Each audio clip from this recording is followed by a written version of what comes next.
Hey Viking fans, what's up? Welcome to another edition of Viking Spin. I'm your host Jason, and we're going to delve into last night's preseason game against the 49ers. It was the Vikings' third preseason game. And I just want to make a couple of notes here about the game. I noticed that the Vikings did not have Kyle Rudolph out there, and also did not have Brian Robinson or Terrence Newman out there. So, in judging the starters, I can't really honestly say that that's the starters when you have key pieces like that not playing in the game. So, it's a little bit different there.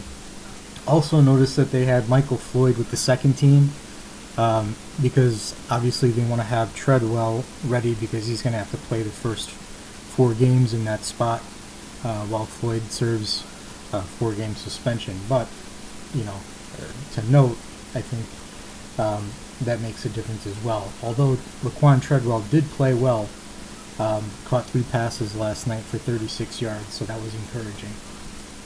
On the positive side, for the first team offense, I thought Latavius Murray looked good. He was able to go in there and he picked up some first downs, showed the ability to get tough short yards rushing, and also protected well and was able to catch out of the backfield. Dalvin Cook really didn't play a whole lot, but I thought he looked all right while he was in there.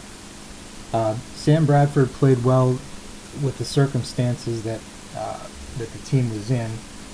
I think the Vikings' first team offense would have scored on that last series of the first half, but there had been some poor clock management where it was the series before, and the Vikings defense had just sacked Brian Hoyer, and I think Coach Zimmer allowed like 5 seconds to run off the clock before he called a timeout, and that wound up costing the Vikings an opportunity there when Bradford completed a long ball to Thielen, and they got down around the 4-yard line or so. They would have had time to stop the clock.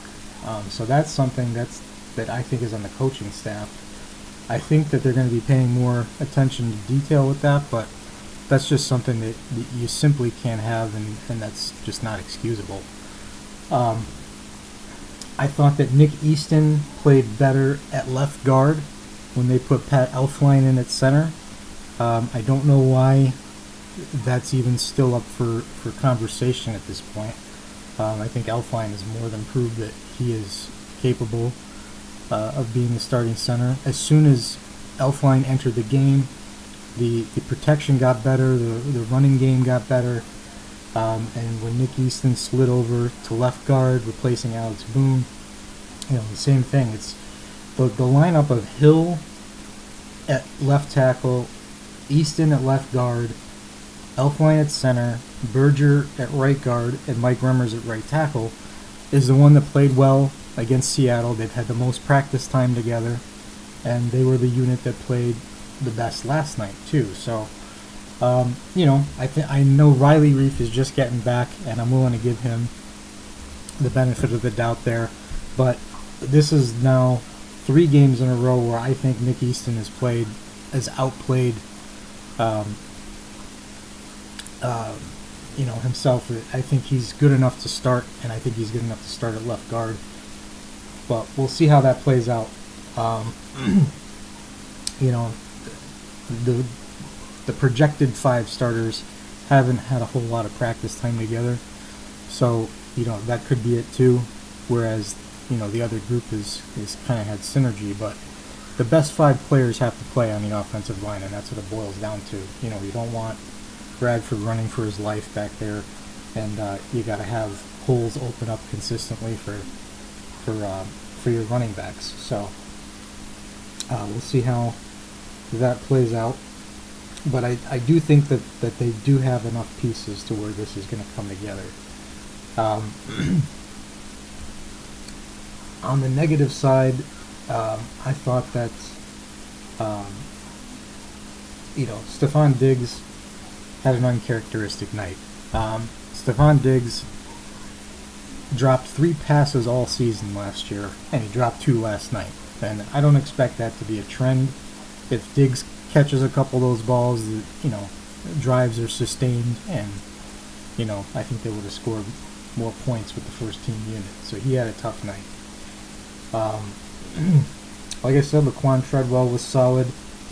Stacy Coley and Rodney Adams I thought were up and down, but they got more ups as the game went on, which was encouraging. I thought Case Keenum did a good job coming in with the second team at quarterback. He had a couple of touchdown passes, and he looks really comfortable in the offense, and that's a very good sign that he's ready just in case you need him.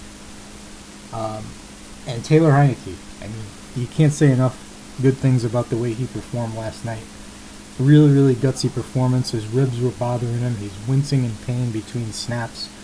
But that kid, he knew that they signed Mitch Leidner during the week just in case he couldn't go. But Taylor Heineke does not want to give up that third quarterback spot. He wants to make the 53-man roster, and I think he earned it last night. Very gutsy performance. He made good decisions with the ball. He just made the plays that he needed to make. And he did it while he was in pain, and that's really impressive. So, there were some positives and negatives last night. Marshall Kane hit a 58-yard field goal, which was very impressive, but then he turned around and missed a 47-yarder. So, I still got to give the edge to Kai Forbath. Forbath has had a 50-plus yarder this preseason, but he's had no misses. So, he's got the edge, and I think they're going to give him the opportunity to kick next week. And if he can come off the field with no misses, I think he's got the job. Quigley and Semenk are still continuing their punting battle, and I don't think that's decided yet. I think they're going to have to hash that out next week. Jerick McKinnon, a very, very big positive last night. On offense, he looked sharp, and of course he had a 108-yard kick return. And the Vikings were searching for who their kick returner is going to be. And I think, no doubt about it, it's Jerick McKinnon. McKinnon does not have issues with ball security. He's very fast. He looked natural doing it last night, and it was really good to see that. And I think he locked up that starting kick return job last night for sure. Marcus Sherrills, we finally saw some Marcus Sherrills last night. He looked solid. He looked like himself. No problems there. And then on the defensive side of the ball, like I said, Brian Robinson and Terrence Newman were out. Brian Robinson is a big part of the nickel package, and he helps others get sacks in the pass rush by taking up multiple blockers at times, because he comes out of that joker stance. When they get the 4 defensive linemen out there in their nickel and dime packages. So with him out, it was a little bit, it affected the pass rush. Now, there were some miscommunications between Xavier Rhodes and Harrison Smith.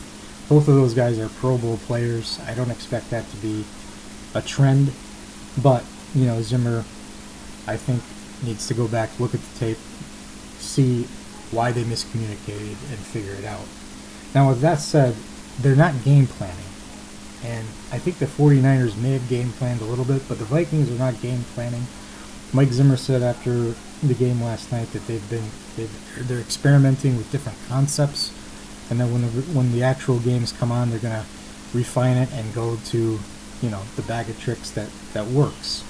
And perhaps there's stuff that they're not even showing us right now, that they're working on in practice that they don't want the rest of the league to see. So I'm going to try not to react too harshly to some of the things that I saw last night, because it is the preseason, and as we know, the Detroit Lions, who went 0-16 in the regular season, they were 4-0 in preseason. I mean, they looked like a dynamite team, and they wound up not winning a game. So I don't know how much you could put into this stuff.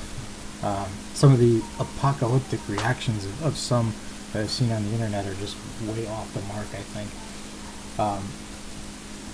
Like I said, Kyle Rudolph being out, that changes everything the way a defense can play you, the way they can blitz you, the way they can cover you. I mean, Kyle Rudolph was such a big part of the offense.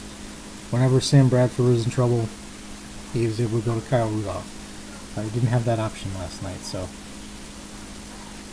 there's that. I thought that Tayshawn Bauer played well. He is a really good pass rusher, and I think he's made the case to be the fourth defensive end on the 53-man roster. Antone Exum, I think, is probably our best backup safety. And Jabari Price and Will Sutton had good nights, and so did Jaleel Johnson. I haven't really seen anything that great out of Mac Alexander since the first game. So that's a concern there. I'm not sure if the Vikings will look to pick up another cornerback, or if they think they can work it out with Alexander. Maybe Terrence Newman has to play the nickel. We'll see how that plays out. I thought Trey Waynes was up and down. He was getting beat early on, and then responded well when they tried to attack him deep downfield. I've noticed with Trey Waynes, but he's mentally tough. You know, if you beat him a couple times, he doesn't lose his head there. As you remember, the last game last year against Green Bay, where the Vikings beat the Packers in their first game in U.S. Bank Stadium, Trey Waynes had gotten beat a few times, and then he wound up making the game-winning interception. So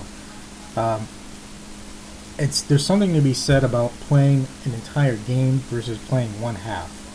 I mean, I look at it last year, the Vikings absolutely stunk it up against Carolina in the first half last season, and then in the second half they came roaring back, and I mean they just trounced the Panthers, and it was all, pretty much all Vikings in the second half. So I'm not really big on judging teams going at not full strength for 2 quarters. I'm not going to overreact there. Yes, I would have liked to see a more crisp game. Diggs doesn't have to drop those 2 passes, obviously, but he did. But I'm glad he did it in preseason and not the regular season. So I think it's an opportunity, though, for Mike Zimmer to kind of crack the whip in practice these next few weeks before the opener, and I'm sure that the guys will want to prove that that was just an aberration. So all in all, there were some negatives, there were some positives, but once again, it's preseason, and it doesn't, in the grand scheme of things, it means absolutely nothing. What is going to mean something is when they play the Saints on September 11th on Monday Night Football. So we have one more preseason game to go. I don't expect any starters to play in that game. It's going to be guys battling for roster spots, and the few position battles that are still up for grabs. I think nickel corner, weak side linebacker, 3 technique on defense, and I think now kick returner is settled, but the kicking and punting spots, those specialist spots as well, will be determined in the 4th and final game. So, but that's all I have for now. We'll see you guys on the next edition. Take care.